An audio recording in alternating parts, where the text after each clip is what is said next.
परमात्मा कहते हैं जैसे माता गर्भ को रखे यतन बनाए और ठेस लगे, यानी कोई ऊक चूक होगी, कोई झटका लग गया तो भक्ति नष्ट हो जाएगी। ऐसे भक्ति चाहे, ऐसे तेरी भक्ति नुकसान नष्ट हो जाएगी यदि आपने लापरवाही कर दी है। मर्यादा का इतना पालन करना चाहिए जैसे सीता जी को श्री राम ने, सीता जी ने जब देखा कि एक मर्ग हिरण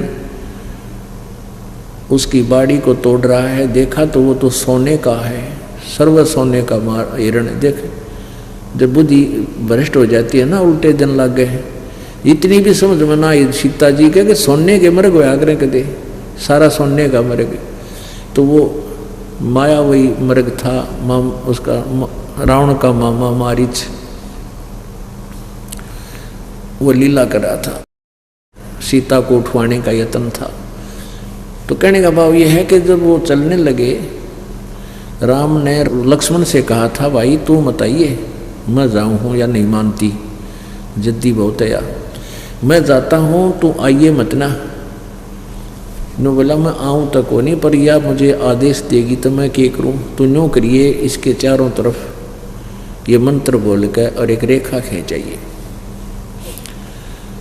पहले तो ये कोशिश करिए ना आना, यहाँ जंगल का काम है, सब समस्या हो जाती। ऐसा ही हुआ। फिर कहने का भाव ये कि लक्ष्मण ने भी जाना पड़ गया, उसी के कुबोल बोलन थे। सीता ने बोली तू तेरा भाई मार गया किसी ने, और वो ऊपर आवाज़ लगा रहा है हे राम हाय मर गया, और तू जाना नहीं चाहता, तेरी नीयत में फर्क से हैं, तू नहीं जाना चाहता, तेरी नीयत में गड़बड़ है, यहाँ तक बोल दिया सीता ने। तब लक्ष्मण जी ने कुटिया के चारों तरफ वो मंत्र बोल के और एक रेखा खींच दी और कहा कि आप इसे बाहर मत जाना। अब उधर से रावण एक साधु का भेष बनाकर आ गया और कहा माई भिक्षा देना। सीता जी ने कहा आ जाओ महात्मा जी, ले जाओ अंदर आके, यहाँ चले जाओ। रावण जब निकट आया तो देखा वहाँ तो वो रेखा के अंदर से इतनी गजब की लपट निकली, वो 10 कदम पीछे भाग गया, ना तो फूंक देता उसको। तो रावण कहने लगा माई तुम मेरी बेइज्जती कराना चाहते हो, हैं तुमने यहाँ पर ये अग्नि रेखा खींच रखी है, आप बाहर आके दे दो, भिक्षा देनी है तो, नहीं तो तुझे ये श्राप दे दूंगा, नू दे दूंगा। अब सीता जी ने सोचा कि बिजली पड़े साधु संत है और एक आटा दे के फट दे वापस आ जाऊंगी। अब उठाया वो जो भिक्षा डालनी थी वो उठाकर बाहर गई, रेखा से बाहर चली गई। रावण ने तो पकड़ कर बाजू घेर ली कंधे पे और वहाँ ठोकी ठाके 9 लखे बाग में। अब उसकी तो जरा सी लगी, वो बोली बूझते नहीं कह गई तो बाहर मत निकलिए, वो मेंटल थोड़े ही थे। तो हम परमात्मा कहते हैं जैसे सीता ने लापरवाही करी थी, वचन नहीं माने उनके, कितनी दुर्गति अपनी भी करवा ली और गेला उनकी करवा दी। तो पुण्यात्माओं ये वचन जो सतगुरु की जो मर्यादा के हैं, ये लक्ष्मण के सी रेखा समझ लेना भाई। यदि आपने इस भक्ति में सफल होना, नहीं तो बड़का खेलनी है। ब्रह्मा विष्णु महेश की नरेल बना रखी काल ने, आपकी तो औकात क्या है, छोटे मोटे ऋषि मैं ऋषि बने फिर, इनकी सबकी दुर्गति कर रखी जितने भी ऋषि मैं ऋषि थे। जैसे विश्वामित्र पहले राजा था, घर त्याग का बाल बच्चेदार था, घर त्याग के वैसी प्रेरणा और जंगल में जा बैठा, खूब भक्ति करे और थोड़ा आहार करे। उधर से काल ने भेज दी एक अप्सरा, वहाँ फिर शादी कर बैठा। 6 महीने की लड़की होगी जब गेर के वह चल पड़ी।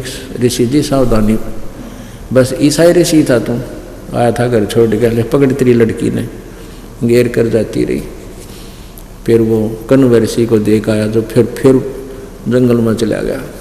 तो पुण्यात्मा परमात्मा के मार्ग में यदि आपने चलना है, ठीक है, यहाँ संसारिक छोटी मोटी जो आवश्यकताएं हैं आपकी, ये अवश्य पूर्ति होंगी, लेकिन वही होगी जो आपके हित में होगी।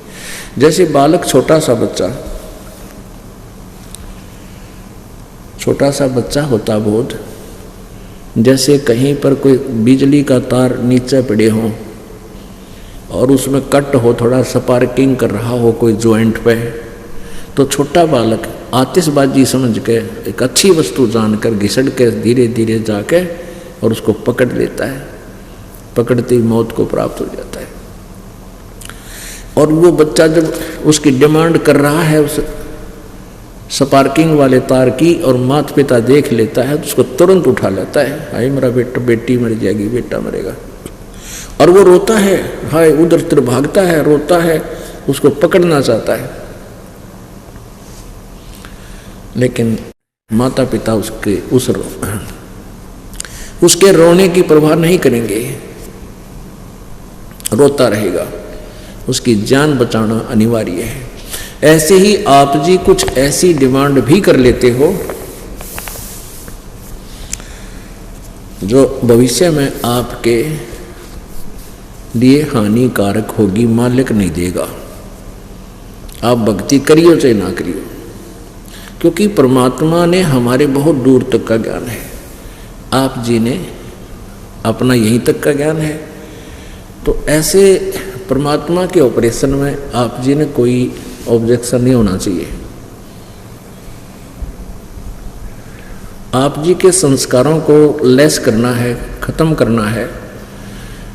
जैसे किसी के बच्चा बालक नहीं होता और फिर परमात्मा का नाम लेने से बच्चा यानी गर्भ रहा और फिर वो खराब हो गया, ऐसा दास ने काफ़ी केस देखे हैं इस भक्ति मार्ग के लाइफ में। तो कहते जी आपकी दया से रजा हुई थी कबीर बंदी छोड़ की कृपा से, लेकिन खराब हो गया बालक। हम यही कहते हैं बेटी कोई बात ना, फिर दया करेंगे दाता, जो करते हैं परमात्मा ठीक करते हैं। लेकिन एक दो ऐसे गड़बड़ हो जाती है तो उनका दिल टूट जाता है कि यहाँ भी हमें कुछ लाभ मिला को नहीं। परमात्मा कहते हैं धीरे धीरे रेमना, धीरे सब कुछ हो, माली सींचे सौ गुणारी तुम्हारे फल हो। इसका एक कारण ये भी होता है कि परमात्मा आपके संस्कारों में परिवर्तन करेगा। आज मैं दिखा दूं, आपने कम से कम भी 60% लड़कियां के सताए हुए आदमी आते। एक तक मेरा बेटा दारू पीवे है, कोई नो दुखी करे है, कोई ऐसा कर रहा है, कोई ऐसा जेल में पड़ा है, कोई कुछ कर रहा है, और कोई कहे मैंने पीटे है। एक तो बुढ़ा रो खड़ा खड़ा ने बोला घर ना जाऊं, वहाँ क्यों छोरा मारे है, अरे तरह के जो भैया। तो पुण्यात्माओं, परमात्मा तुम्हारे संस्कार ठीक करेगा। ऐसी कोई निकम्मी संस्कार का कोई ऐसा बीच में आने वाला होगा, उसको आप ही सेट कर रहे हैं। एक जींद में बहन रहा करती, उसने नाम ले लिया, उसकी पुत्र वधू के एक लड़की थी और कई वर्ष हो गए थे उन बालक ना हो थे, वो ऐसे ही गर्भ खराब हो जाता, और उन दोनों ने फिर नाम भी ले लिया। नाम लेने के बाद भी उस पुत्र वधू का एक दो बालक खराब हो गया। तो फिर वो इधर उधर भी धक्के खाए, फिर भी नहीं बात बड़ी, फिर दोबारा उपदेश लिया उसने, लड़की ने। उसकी माँ, उसकी सास तो बिल्कुल पक्की लगी रही, लेकिन उस पुत्र वधू का विश्वास थोड़ा था। तो क्या हुआ, दो गर्भ खराब हो चुके थे नाम ले पीछे, और तीसरा फिर कृपा हुई राजा हुई मालिक की, उसका गर्भ रहा बेटी का, और वो तीसरा भी खराब हो गया। तो टक्कर मारे, रोए, बेगन कर दिया उन्हें। उनकी माँ भी आ गई, यानी उसकी पियर था, मायके था, और पूरा हो गया भाई, बच्चा खराब हो गया, सारे वो आने जाने हो गए उनके। उसकी सास ने मेरे पास संदेशा भिजवाया जी ऐसे ऐसे गड़बड़ होगी, और या तक घना जी काल कर रही है, टक्कर मारे हैं, आँख सुझा ली, के फायदा हुआ, गुरु जी कहे न्यो कर दिया, न्यो कर दिया। तो शाम की बात थी, सुबह उन्होंने फ़ोन किया, मैं परसों, उसने फिर अपने घर पे हमें बुला लिया जब हम ऐसे थोड़ी सी संगत थी, घर घर जाया करते थे। उससे तीसरे दिन खाने का व्यवस्था कर दी। तो तीसरे दिन, चौथे दिन, तो अगले दिन वो क्या किया, मैंने कहा, उसने सोचा, उसकी सास ने कि चल वो बच्चा तो गैस हो गया, डॉक्टरनी दिखा लिया। मुझ दास से बात होने के बाद मैंने कहा भी कोई बात ना, परमात्मा जो करे वो सही करे है, तो मान्या करो, कुछ विश्वास कराया करो। पहले संगत थोड़ी थी, तो यहाँ आप इसलिए बुलाते हैं आपको, ज़्यादातर तो आप एक दूसरे से सुनकर सेट हो जाते हो, तो वहाँ उस समय ऐसा नहीं था, तो ज़्यादा ही दुखी सी हो रही थी। माँ वे भगवान जो करे ठीक कराया करे, तुम विश्वास रखो। अब उसकी सास का तो विश्वास था, पर वह बालक थी, तो डॉक्टरनी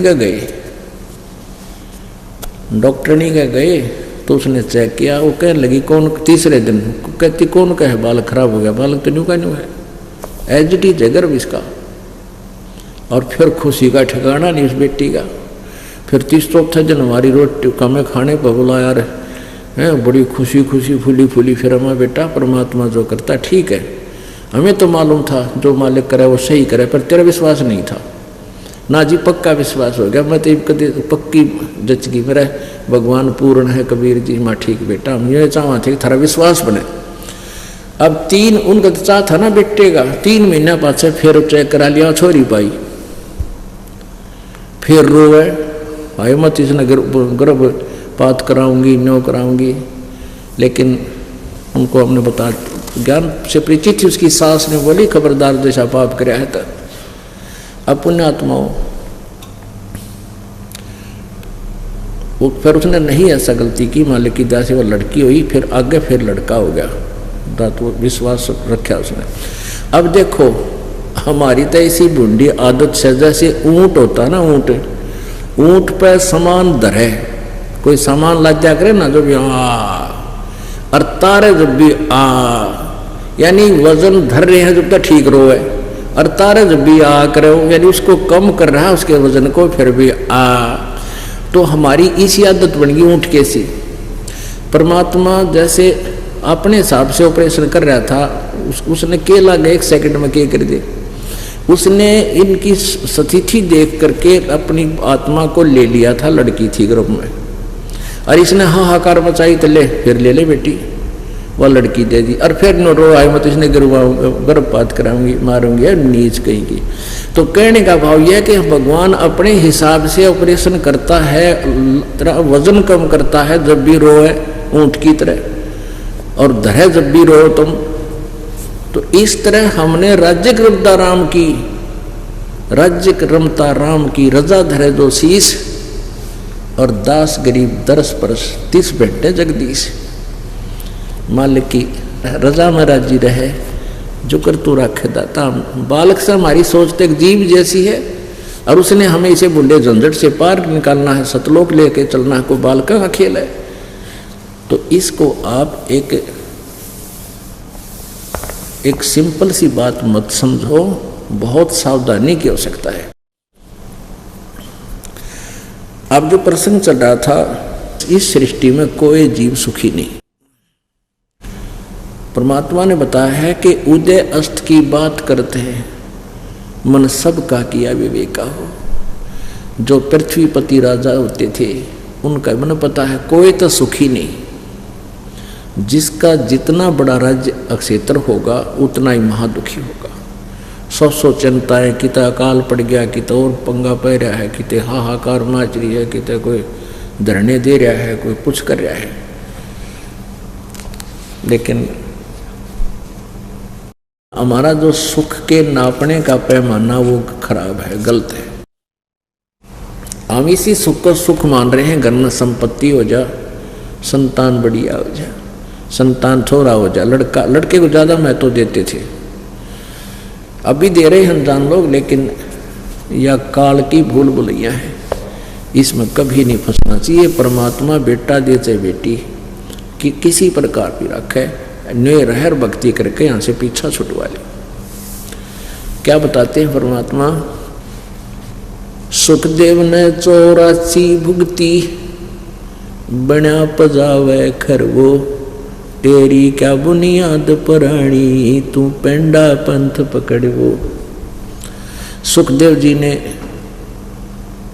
कहते हैं 84 लाख योनियों में कष्ट उठाया और गधे की योनि प्राप्त की। और आपकी क्या बुनियाद है, आप जी की क्या औकात है कि आप जो साधना कर रहे हो इससे कोई सुख प्राप्त कर लोगे।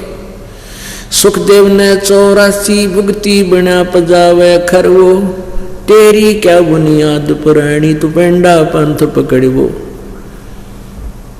पेड़ा पंथ वो मार्ग ग्रहण कर। कौन सा? गीता जी अध्याय नंबर 18 के श्लोक नंबर 62 में कहा कि अर्जुन तू सर्वभाव से उस परमेश्वर की शरण में जा, उसकी कृपा से तू परम शांति और शाश्वत स्थान यानी सतलोक को प्राप्त होगा।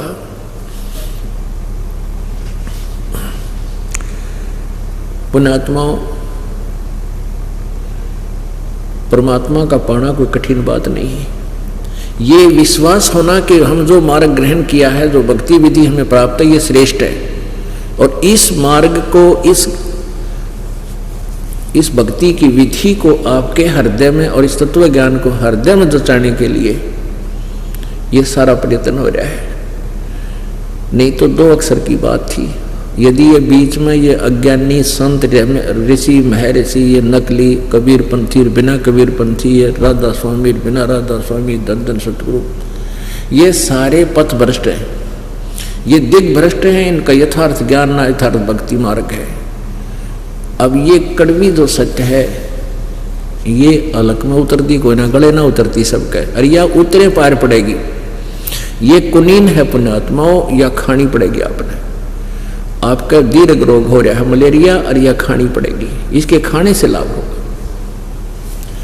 तो कहने का भाव यह कि अगर ये बीच में इन टांग ना अड़ा रखी होती या भक्ति खराब ना कर रखी होती तो भगवान आए थे 600 साल पहले।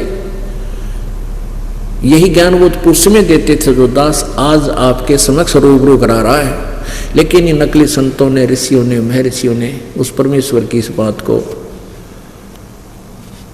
ऊपर नहीं आने दिया। इतना कह करके कबीर अशिक्षित है, ये संस्कृत भाषा नहीं जानता। और ये ब्राह्मण लोग, ऋषि महर्षि को चाहे ब्राह्मण को, ये संस्कृत भाषा जानते हैं। और संस्कृत भाषा के अंदर ये सभी ग्रंथ लिपिबद्ध थे, जैसे चारों वेद, गीता जी और पुराण। तो इस बात दो परमात्मा अपने सच्चिदानंद घन ब्रह्म की वाणी में सिंपल लैंग्वेज में वो ज्ञान बोल कर लिपिबद्ध करा के गए थे। और उसमें भी कहा करते थे कि तुम कौन राम का जपते जापम, तात कटे ना तीनों तापम। तुम किस राम का, किस भगवान की भक्ति करते हो जिससे तुम्हारे 3 ताप भी नष्ट नहीं हो सकते। अपने आत्मा मासा घटे न तिल बधे, विधना लिखे जो लेख, और सच्चा सतगुरु मेट कर ऊपर मार दे मेख।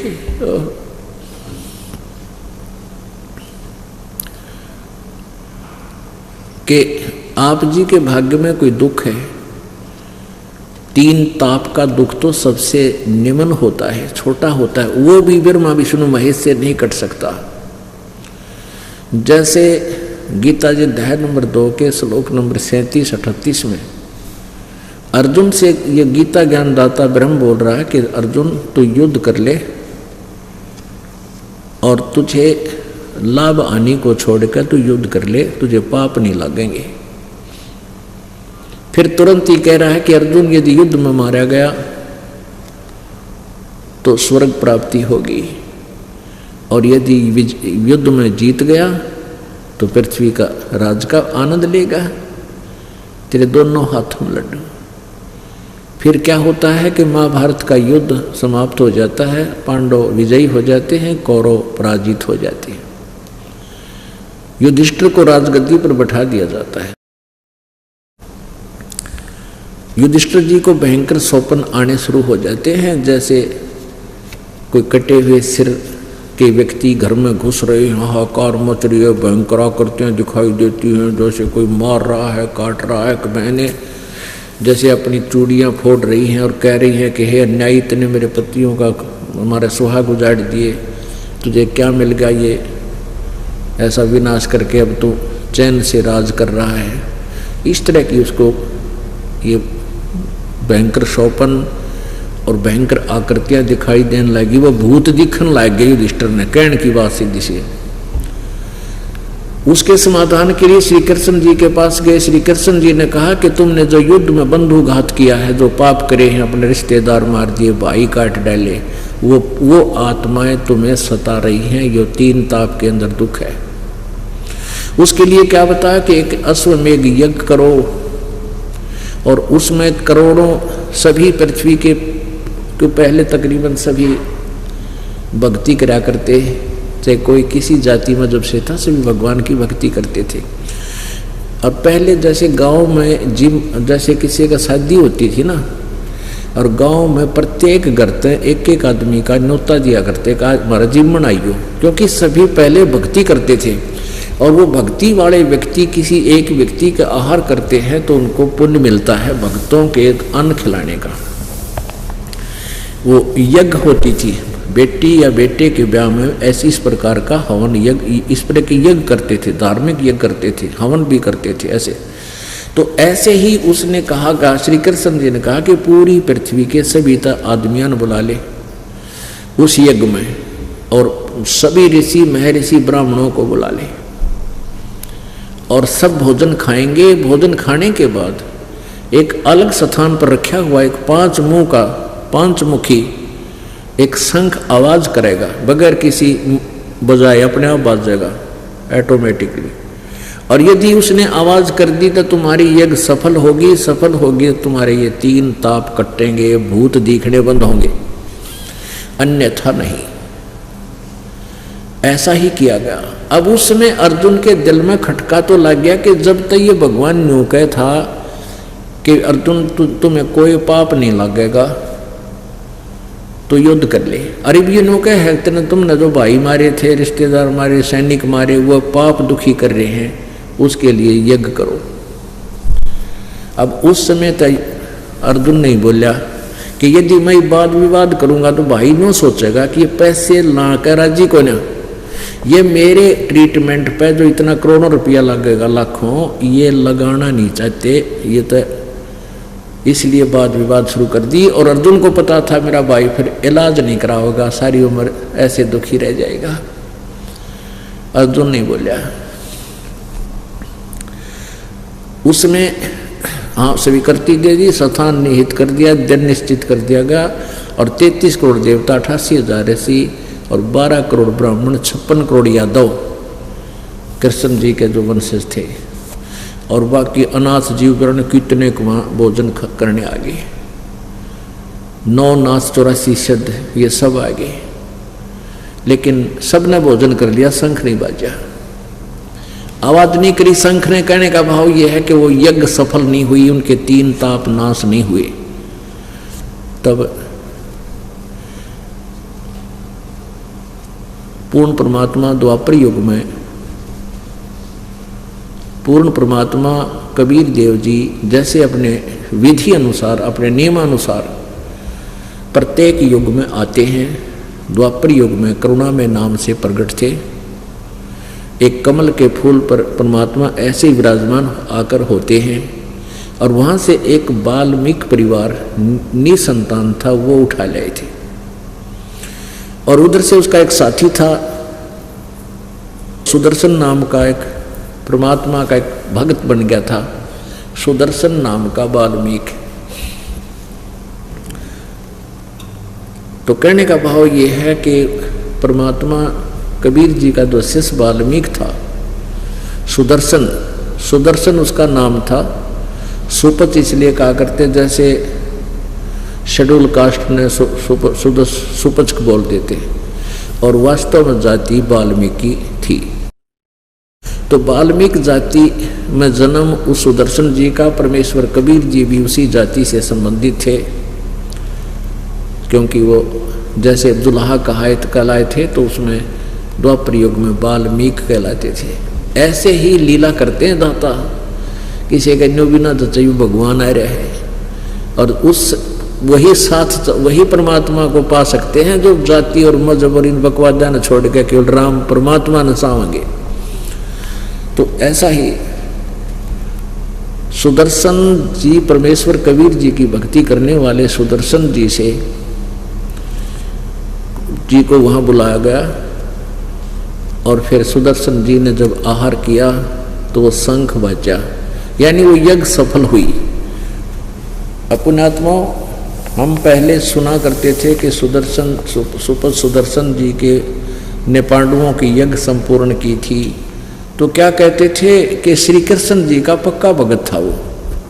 अरे श्री कृष्ण जी ने रोटी खा ली, भगत की तरह गया। फिर जब श्री कृष्ण जी ने खाना खा लिया, शंख नहीं बाजा हैं, और सारे सब ने 3 लोग के देवता भी आ रहे थे, उन्होंने भोजन खा लिया, जब भी शंख ना बजा।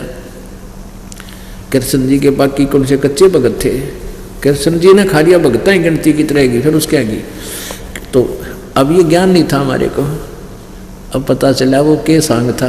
वो तो भगवान न्यारा, उसकी लीला न्यारी, उसकी शक्ति न्यारी, कर्म दंड, यानी 3 ताप को भी वो कबीर परमात्मा ही काट सकता है। वास्तव में क्या हुआ था कि कबीर परमात्मा स्वयं ही अपने भगत का रूप धारण करके सुदर्शन जी का वहाँ यज्ञ में आए थे और भोजन पाया था। फिर वो शंख ने डूंडा उठाया था, यानी वो 3 ताप का जो कष्ट था, युधिष्ठिर को जो भूत दिखे थे, प्रेत आत्मा सतावें थी, वो भी कबीर परमात्मा से ही समाप्त हुए, ना ब्रह्मा से वे, ना विष्णु से, ना शिव से, ना कृष्ण जी से।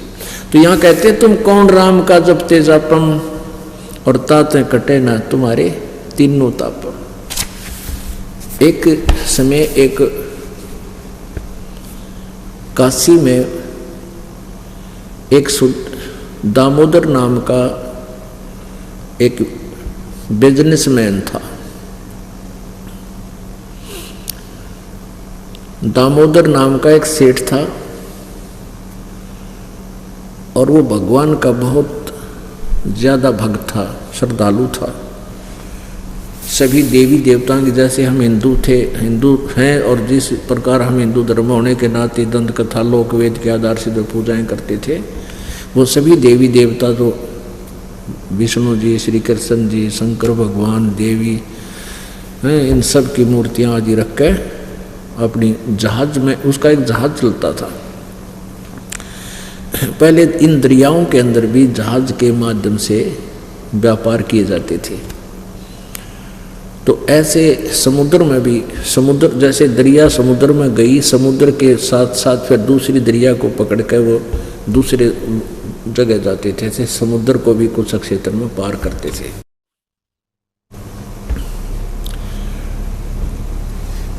एक दिन परमात्मा कबीर जी सत्संग कर रहे थे।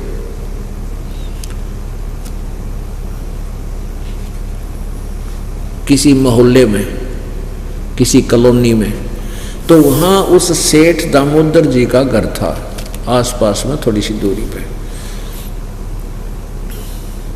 तो जिसके सत्संग परमात्मा ने करना था, उस बहन ने उस दामोदर सेठ की धर्मपत्नी को, उस धर्मवती नाम था उसका, धर्मवती को भी आमंत्रित कर दिया कि हमारे घर आइए, हमारे गुरुजी आएंगे, बहुत बढ़िया ज्ञान सुनाते हैं।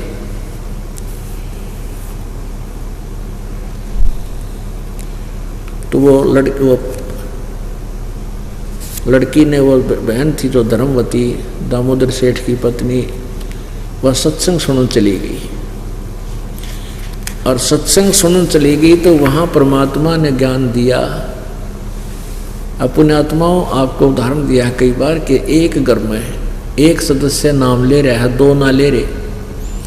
एक घर में 2 सदस्य नाम ले रहे हैं, 3 नहीं ले रहे। एक घर में 3 सदस्य नाम ले रखा, 1 नहीं लेता इस दास से। तो ये क्या कारण है कि वो परमात्मा ने उदाहरण दिया है कि जैसे एक कोयल होती है, कोयल, और कोयल अपने अलग से घोंसला बना के बच्चे पैदा नहीं करती, अंडे नहीं देती, क्योंकि ये काग नहीं छोड़ते, उसने खा जाते हैं, कौवे खा जाते हैं। तो वो क्या करती है कोयल, जब वो ये देखती है कि जिस किसी मादा कौवी ने समझ ले अंडे उत्पन्न कर रखे हों और वह कहीं इधर उधर अपना पेट भरने के लिए जाती है, आहार करने के लिए, तो पीछे से उसके घोंसले में अंडे उत्पन्न कर देती है कोयल। अब जो कौवी वापस आती है मादा कौवा, तो वो देखती है कि 4 अंडे हो गए। अब वो पहचान पाती नहीं मेरा कौन सा है, नहीं तो वह गिर दे नीचे ठा के या खा ले उन्हें। तो उसका इनो डर रह के तेरा अपना ना खराब हो जा, तो उन सब के सब को वो परिवर्ष कर देती है, सब के सब का वो उनको से देती है, बच्चे बना देती है। और बच्चे जब बन जाते हैं तो वह मादा कोयल जिसने अपने अंडे उस घोंसले में छोड़े हुए हैं, उसके पिछाड़ में ना आते कौन से तेरे हैं, एक सा रंग होता है। तो कुछ दिन के बाद वो बच्चे फिर उड़ने लग जाते हैं, ऐसे उड़ने लग जाते हैं। थोड़ी देर गए उड़ के फिर वापस आ गए, फिर उड़ कर गए फिर वापस आ गए। तो वह देखती रहती है कि अब ये पूरे परफेक्ट हो गए बच्चे चारों। तो वह फिर दूर बैठ के अपने बच्चों को कैसे लेती है अपने पास, कैसे बुलाती है, दूर बैठ के आवाज लगाती है कुहू कुहू की। जो कोयल वाले बच्चे होते हैं ना, वो ऐसे देखते हैं, क्योंकि उनका तो अटैक करती है वाणी आवाज, तो तुरंत उड़ कर अपनी मां की आवाज की तरफ चल पड़ते हैं। अब वो मादा कौवी कुछ दूर तक उनके पीछे भागती है, मेरे बच्चे गए गए। फिर वह कोयल फिर और आगे चली जाती है, वहां जाकर कुहू कुहू करने लग जाती है। तो फिर वो बहुत दूर चले जाते हैं, तो वो कौवी वापस आ जाती है, कहीं तेरे वो दूसरे बच्चों का कोई हानि ना कर दे, उनको छोड़ देती है। तो पुण्यात्माओं, वो काग आड़िया कहता असर नहीं, वो काग वाले बच्चा कहता असर नहीं उस वाणी का, और कोयल वाला का हो गया। तो ऐसे ही परमात्मा कबीर जी अपनी पुण्यात्माओं को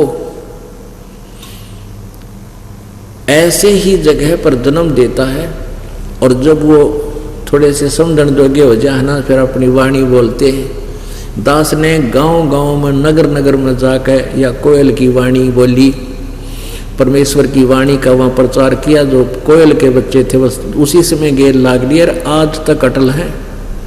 और उसी घर के मनमाने 2 सदस्य ना लाग रहे, वही बीबी उनका दिमाग चाटे बकवाद करे, क्योंकि वो काग के थे, वो काल के हैं। और जो परमात्मा के बच्चे थे वो आज देख लो यहाँ रंग लग गया। तो परमेश्वर कहते हैं सटदर दोनों दीन का, दिल में दोष ना धार, सतगुरु का कोई एक है, यु काल का सब संसार। काल ने तो अपने आहार के लिए बच्चे पैदा करवा रखे हैं। जैसे गीता जी अध्याय नंबर 7 के श्लोक नंबर 12 में कहा कि ये तीनों गुणों के भाव से जो कुछ भी उत्पन्न, जो कुछ भी हो रहा है उसका मुख्य कारण मैं हूं, उसका निमित्त मैं हूं। वो मुझसे ही हो रहे ऐसा जान, लेकिन मैं इनमें नहीं, ये मुझ में नहीं। क्योंकि रजगुण ब्रह्मा से संतान उत्पत्ति ये काल के लिए, सतगुण विष्णु से हमारे एक दूसरे मोह ममता की सती थी, ये भी काल के लिए यहाँ रोके रखे। और भगवान तमगुण शिव जी से हमारा संहार करवा देना, ये भी काल के लिए। तो कहते हैं जो परमात्मा कबीर जी की शरण में आ गए, उनका असर हो नहीं सकता, वो काल के जाल में रह नहीं सकते, उन पर काग का यानी काल का असर नहीं हो सकता। तो एक का सत्संग सुना था उस बेटी ने, दामोदर की पत्नी ने, धर्मवती ने सत्संग सुना, परमात्मा ने विचार व्यक्त किए थे। और वो ब्रह्मा ये विष्णु शिव जी शंकर की कति कट्टर पुजारी थे वह सेठ जी। परमात्मा ने उस दिन सत्संग सुनाया और कहा भाई 2 दिन की गुजरान जगत में हैं, आज तुम्हारे पास सब कुछ है, संपत्ति है, सेठ हैं, कल को पैसा हमारी मृत्यु हो जा के साथ चलेगा। तो इस प्रकार के काफी उदाहरण दिए परमात्मा ने। उस बेटी का दी सास, और फिर ये कहा भाई गुरु बिन माला फेरते, गुरु बिन देते दान, गुरु बिन दोनों निष्फल हैं, चाहे पूछो वेद पुराण। अब वह बेटी नाम तो किसी गुरु को तो बना नहीं रखा था, लेकिन साधना बहुत करती थी। फिर उसको पता चला गुरु बिना तो सारी वे व्यर्थ है। परमात्मा कबीर जी ने समझा था कि रामकृष्ण से कौन बड़ा, उन्हों भी गुरु कीन, और 3 लोग के वह धनी गुरु अज्ञाधीन। कहते रामकृष्ण को तो आप बड़ा मानते हो, यहाँ का सुप्रीम मान रहे हो तुम्हारी अपनी सोच से, और उन्होंने भी गुरु बनाए। वशिष्ठ मुनि को श्री रामचंद्र जी ने गुरु बनाया, और दुर्वासा जी को श्री कृष्ण जी ने गुरु बनाया। संदीपनी जो थे श्री कृष्ण जी के अक्षर ज्ञान के गुरु थे, जैसे टीचर होया करें। आध्यात्मिक ज्ञान के गुरु दुर्वासा जी थे। तो उस बेटी का समझ में आ गया भाई सचमुच गुरु तो बनाना चाहिए। अब उसके सामने एक समस्या आ गई बेटी का, उस धर्मवती का। उसने अपनी सहेली से कहा बहन मत नाम लूंगी, मत नाम लेना चाहती हूँ, कल न जीवन मेरा जीवन मृत्यु होगी तो जीवन नहीं रहा था, क्या करूँगी मैं। और परमात्मा कहते थे कि मेरी शरण में आने से तुम्हारी अकाल मृत्यु होगी, वह भी नहीं होगी, यह गारंटी देता हूँ। अब उस बेटी के इस बात का भी डर हो गया, क्योंकि ज्ञान जब हो जाता है ना इस जीवन का, मनुष्य जन्म के महत्व से जब परिचित हो जाता है, एक एक पल भारी हो जाए अच्छी आत्मा को, हे भगवान कहते मृत्यु हो जाए कल ने, और नाम बिना रह जाऊं मैं। उसने अपनी सहेली से जो उसके जिसके घर में सत्संग हो रहा था उससे कहा बहन मैं नाम लूंगी। वह बोली आजा गुरु जी के पास चल नाम ले ले। मेरे सामने एक समस्या आ गई, क्या कि मैं कोई भी कार्य अपने पति से के पीछे से नहीं करती, उसकी आज्ञा के बिना मैं कोई कार्य नहीं करती, और मैं असमंजस में फंस गई बहन के नाम मैं लेना चाहूँ, मेरी तो रात भी ना कटे, कल दिन भी पूरा ना हो मेरे पे, अब इसका समाधान कैसे हो। और पति की आज्ञा मैंने मिली नहीं, मैं नहीं चाहती कि कोई ऐसा समस्या आवे मेरे को। कहने लगी इसका समाधान था, फिर गुरुजी बताओगे, चल उनके पास चलते प्रार्थना करें। उसने सारी कहानी बता दी। परमात्मा ने कहा बेटा ना तो तेरे पति के साथ तेरा जन्म होया और ना ही तू गेल मरेगी, अपने पति की प्रत्येक बात का तू पालन कर, लेकिन अपने जीवन के फैसले में, सौदे में किसी से सलाह लेने की जरूरत नहीं। अपने जो भक्तिहीन प्राणी थे, अपने जीवन की तू खुद जिम्मेवार है, और अपना नाम ले बेटा। कल किसने के बेरा कल मृत्यु होगी, तेरा पति कौन सा तेरा गेल मरेगा। तन्यु बोलिए भगवान नाम तो मैं लेऊंगी, और यह इज्जत भी आप राखियो। रोज प्रार्थना करती मन मन में, है परमात्मा मेरे पति की बुद्धि बदलियो, कदे मेरे तो नाराज हो जाए। नाम लेकी भक्ति शुरू कर दी। सेठ जी आगे अपने व्यापार पर से वापस, तो उसने और उस दिन भी सत्संग दे खेल मालिक का, उस दिन भी सत्संग मालिक नजर रखा। कहते सोशल छिद्र मैं करूं अपने जन के काज। वहीं थोड़ी सी दूरी पर सत्संग था, उधर से सेठ जी आ गया। अब सेठ जी को खाना खिलाया, नहवाया, स्नान के लिए पानी दिया, काफी समय लग गया। उसकी साथ की सहेली आई, उनसे उसने कह दिया कि बहन बाहर आकर बता दे, तुम बोलियो ना सेठ जी आ रहे हैं, मेरा दाव लगेगा तो मैं आऊँगी, तुम जाओ। वो सारी निकाल दी उसे। अब वो खाना खाने लगा जब सेठ जी, तब उसकी पत्नी धर्मवती कहने लगी अगदी मेरे ते गलती होगी, आज माफ कर दोगे। अब सेठ जी बड़ा धार्मिक विचारों का आदमी था, कहने लगा मेरी पत्नी ऐसी गलती कर ही नहीं सकती जो अक्षमा योग्य ना हो। अकना जी एक धूल बढ़ गई मेरे पे, मैंने अंदर तेन प्रार्थना करी है भगवान इज्जत रखिए, इसकी बुद्धि बदलिए गुरुदेव। कहने लगी जी सच्ची बता दूँ। कहा सच्ची ये बता कि या पड़ोस में ना उनका सत्संग हुआ था, उनके गुरुजी आ रहे थे, बड़ी कमल बढ़िया बढ़िया बात बताई। और गुरुजी ने कहे थे गुरु बिना मोक्ष ना हुए, और के मेरा जीवन काल किसका है कि ना है। और मैंने आपके आज्ञा बिना ये गलती कर दी, गुरुजी का नाम ले लिया, अपना रास्ते नहीं हो गए। अब वो धार्मिक आदमी होते हैं और फिर परमात्मा रजा बख्शते अपने बच्चों पे, उसके मन में जरा सा मलाल नहीं आने दिया और कहा कोई बात ना, भक्ति बहुत अच्छी बात, भगवान का नाम मत लिया है, इसमें बुरी क्या कर दी तने, इसमें क्या गलती कर दी, और के पूछना है तो अच्छी बात का के सलाह लेनी थी, बहुत अच्छा कराया। और ये तो सब बहके हैं, गुरु बिन ज्ञान नहीं, गुरु बिन भक्ति मोक्ष नहीं होता, अच्छा किया आपने। अब सुने सोचा या बुलाता टली भाई, चलो कोई नहीं, नाराजगी व्यक्त करी से। फिर सोचा कि ये एक ऐसा व्यक्ति है, एक बार ये सत्संग में चल पड़ेगा मेरे साथ और वहाँ के माहौल ने देख लेगा, तो फिर इसने कोई कुछ भी कहता रही हो, ये मानने कोई ना किसी की। और ये संसार ऐसा निकम्मा है, कोई न कोई निकम्मा आदमी इसने कह देगा तेरी पत्नी रात ने भी जा है और वहाँ ऐसे गुंडे है, फलान है, या तो बिगड़गी। तो उसने सोचा इसका ये समस्या हल हो जाए, मेरी गेल एक बार चल पड़े उस सत्संग में, नाम तो लो चाहे ना लो, पर वहाँ का माहौल देखा हो एक बार यूँ।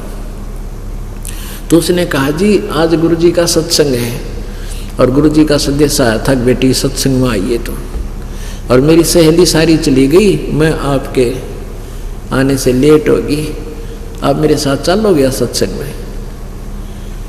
अब वो कहने लगा धर्मवती चलता मैं पढ़ूंगा, और मैं थका आ रहा, रास्ते में काफ़ी लंबा सफ़र करके आया हूँ, मैं जाते मेरे लटके आवेंगे, मेरा के सत्संग में जाना ना, आप चली जाओ, अपनी कोई सहेली न ले जाओ।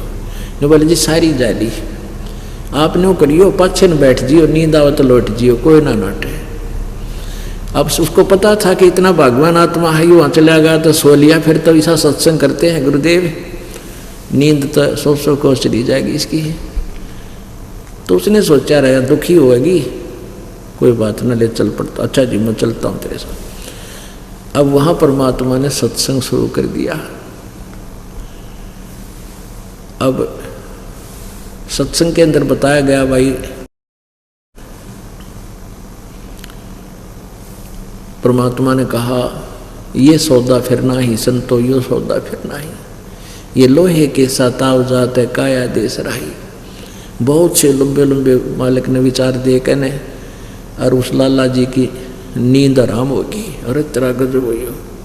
फिर उसके मन में यह शंका थी कि मैं पूजा तो करता हूँ विष्णु जी की, और भगवान विष्णु का तो मैं पुजारी हूँ, तो परमात्मा ने उसके मन की बात समझकर जो आंट लाग रही थी वो एक प्रश्न हल कर दिया। कहने लगे भाई कुछ भक्त प्रश्न करते हैं,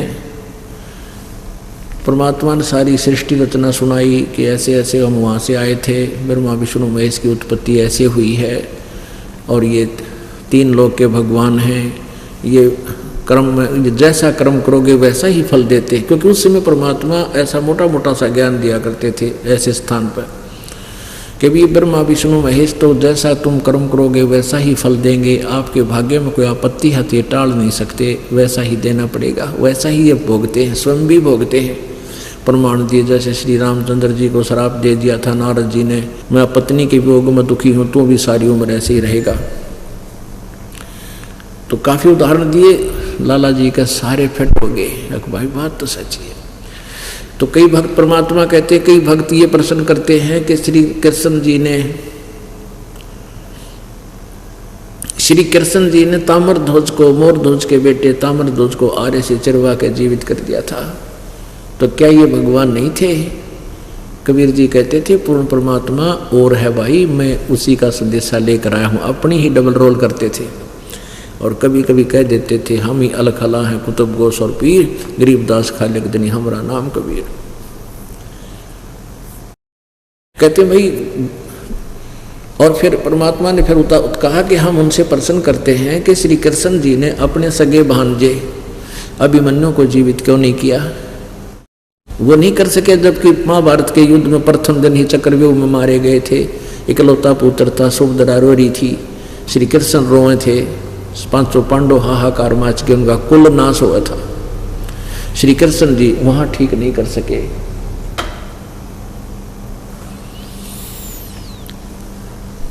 उसको जीवित नहीं कर सके। कारण क्या था कि मोरध्वज राजा के पुत्र ताम्रध्वज की आयु शेष थी। उसको तो एक जाकर के बीच में उसकी कटवा करके जीवित कर दिया। इतनी इनके अंदर पावर है, लेकिन उम्र नहीं बढ़ा सकते, कर्म के दंड को टाल नहीं सकते। और अभिमन्यु का की आयु शेष नहीं थी। अब यह बात खटकी और कहते हैं कोयल के बच्चे और काग के इतना अंतर हो से, एक के चोट से धारिया जिन मिलन दाचा। उसी समय अपनी पत्नी से कहने लगा भगवान मैं तो नाम लूंगा। तो वो कहने लगे जी गुरु जी से मैं बात कर लेती हूँ, अब ले लो नाम, बड़ी अच्छी बात। तो परमात्मा के पास वो लड़की गई कि ऐसे ऐसे आपका भगत आया था जी, और मैं ले आई थी तो बड़ो बुला के, और आपने बड़ी दया करी, आपकी कृपा से इसके मन में कोई दोष नहीं आया, मैंने इससे स्पष्ट बता दिया। तो ये कहने लगा बहुत अच्छा किया, तेने नाम ले लिया तो बहुत अच्छी बात, परमात्मा आपने ही इसकी बुद्धि बदली है। और अब ये नाम लेने की कह रहे हैं। परमात्मा बोले बुला बेटी, बुला लिया। हाँ भाई सेठ जी नाम ले होगा, कहा जी उपदेश लूँगा। बात सुन ले भाई, गुरु जी की भक्ति करे ना जब, और देवता की पूजा ना चलती, वह सारी घर सारी मूर्ति उठानी पड़ेगी जहाँ तू पूजा करता है। अन्य देवता की पूजा नहीं करनी, केवल एक परमात्मा की भक्ति बताऊंगा वो साधना कर, और गुरु जी के अतिरिक्त किसी में आस्था तेरी होनी नहीं चाहिए।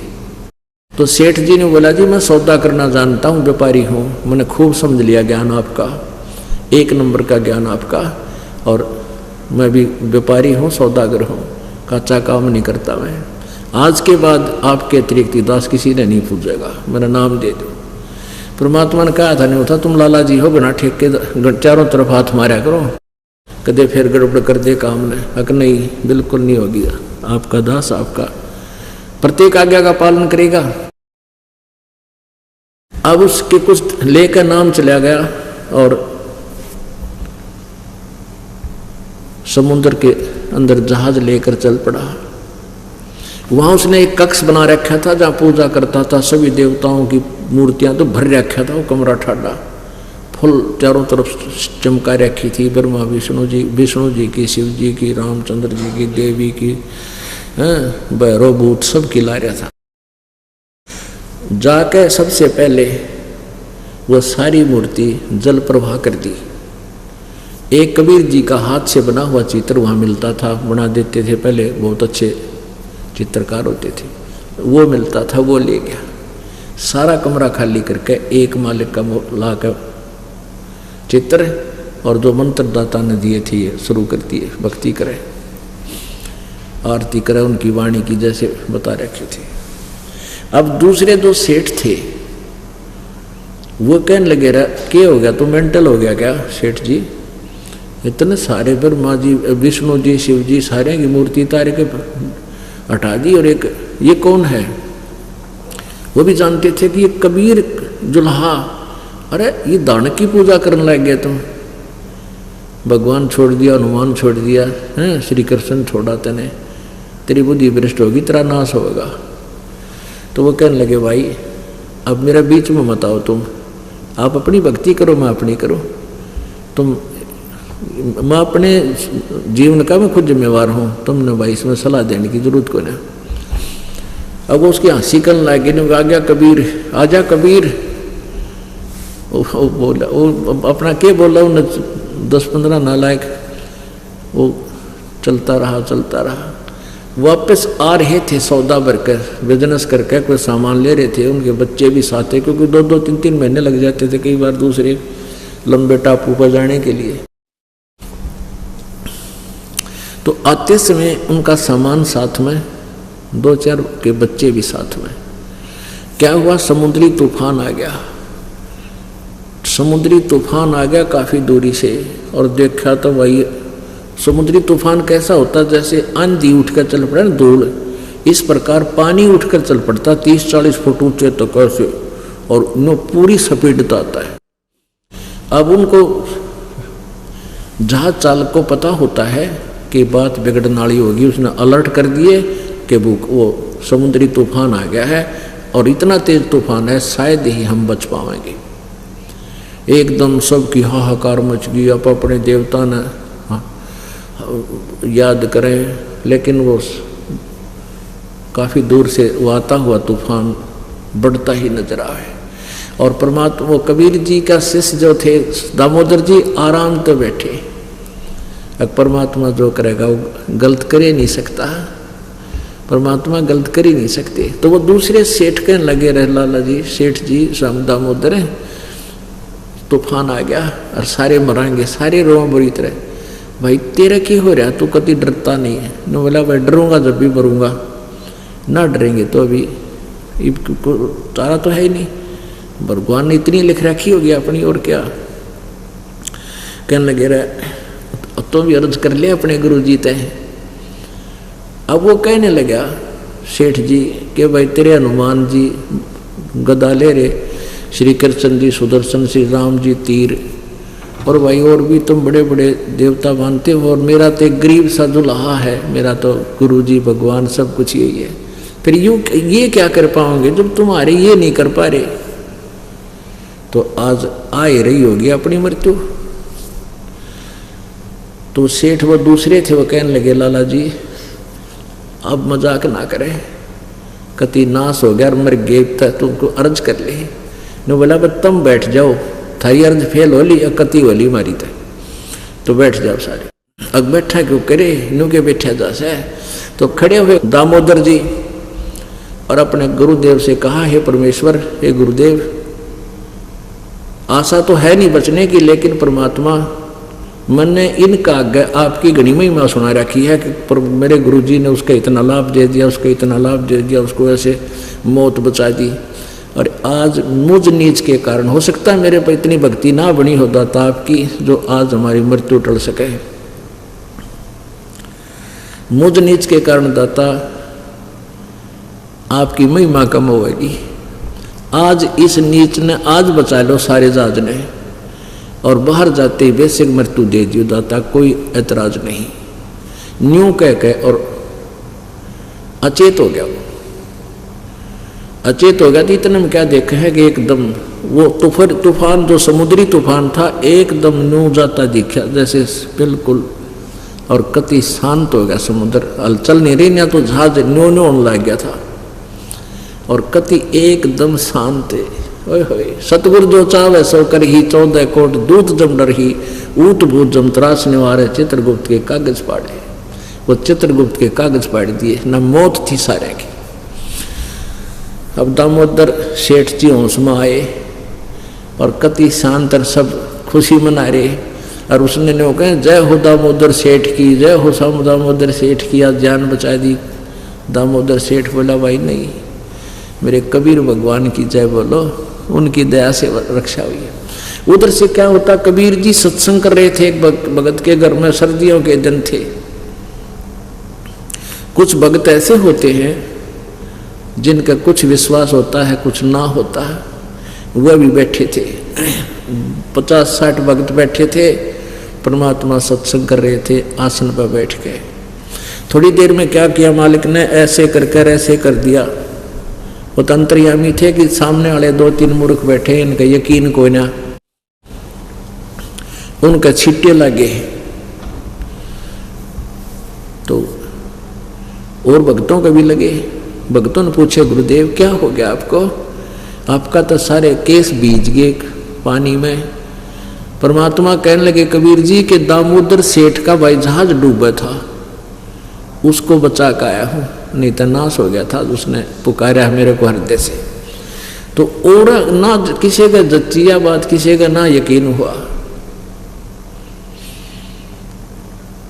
और नो सोचे गुरु जी यहाँ बैठे पसीने आगे होंगे, शब्द गांव में थे, सत्संग कर रहे थे हैं, और वैसे ही कह रहे थे। तो वो वहाँ से जहाज के लोग चलकर आए, 2-3 दिन 4 दिन लग गया, हफ्ता लग गया। उस दिन भी सत्संग कर रहे थे परमात्मा किसी के घर में, और वो सारे वही, क्योंकि उस समय थोड़ी सी संगत होती थी, जहाँ सत्संग होता था सारे आ जाया करते काशी शहर के। तो उस दिन भी सत्संग कर रहे थे परमात्मा। अब दामोदर सेठ जी सीधे कबीर जी की कुटिया पर गए, साथ में वो सेठ जितने और थे वह भी कहने लगे हम भी आपके गुरु जी का नाम लेंगे। आज तो हमें पता लग गया वो परम शक्ति है। तो सारे 10, 15, 20 जितने जहाज में व्यापारी थे वह और दामोदर वहाँ पहुँच गए, कुटिया पर गए। कुटिया से पता चला झोपड़ी से कि वहाँ उनके सत्संग हो रहा है, वो वहाँ पहुँच गए। बाहर आकर जय जयकार कर, जय हो कबीर जी की, जय हो कबीर भगवान की, जय हो कबीर जी की। अब जान बची लाखों पाए, परमात्मा को तो पता था। पूछा रहा देखना बाहर क्या शोर हो रहा है, सत्संग कर रहे थे। एक भक्त दामोदर जी को जाने था, उसने कहा जी दामोदर सेठ आ रहा है, उसके साथ 10-20 भक्त हैं, लाला जी आपके दर्शन करना चाहते हैं। बोला वे बुला ले। आगे सारे नौकर, हे महाराज आपने हमारी जीवन बचा दिया है, महाराज हमारी जिंदगी, हमारे बालक बचा दिए, सारी जिंदगी आपके हाथों में, आपके द्वारा दिया हुआ जीवन है। परमात्मा बोले रे क्या बात भाई बताओ। तो वह राम कहानी बताई। तब उन बुद्धवा का कलाई जोड़े बैठे थे, न्यू गए थे, परमात्मा ने कहा था कि मैं उसका जहाज बचा गया हूँ। तो सारे उन सेठों ने भी नाम ले लिया और परमात्मा का इस प्रकार ऐसे अपनी समर्थता का दिखा करके प्रभु ने 64 लाख शिष्यों को उपदेश दिया था आज से 600 वर्ष पहले। रे नल नील यतन कर हार तब सत गुरु से करी पुकार। रे नल नील यतन कर हार तब सतगुरु से करी पुकार।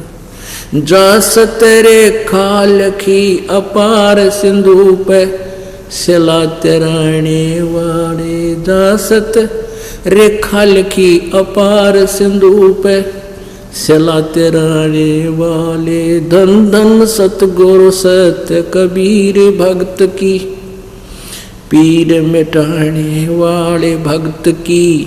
पीड़ मिटाने वाले भक्त की पीड़ मिटाने वाले। नंदन सतगुरु सत्य कबीर भक्त की पीड़ मिटाने वाले। दामोदर सेठ के ओठ आकाज अर्ज करी डूबता देख जहाज। दामोदर सेठ के ओठ आकाज अर्ज करी डूबता देख जहाज। लाज मेरी रखियो हो गरीब नवाज समुद्र से पार लगाने वाले। लाज मेरी रखियो गरीब नवाज समुद्र से पार लगाने वाले। धन धन सतगुरु सत कबीर भक्त की पीड़ मिटाने वाले। भक्त की पीड़ मिटाने वाले भक्त की पीड़ मिटाने वाले। धन धन सतगुरु सत कबीर भक्त की पीड़ मिटाने वाले।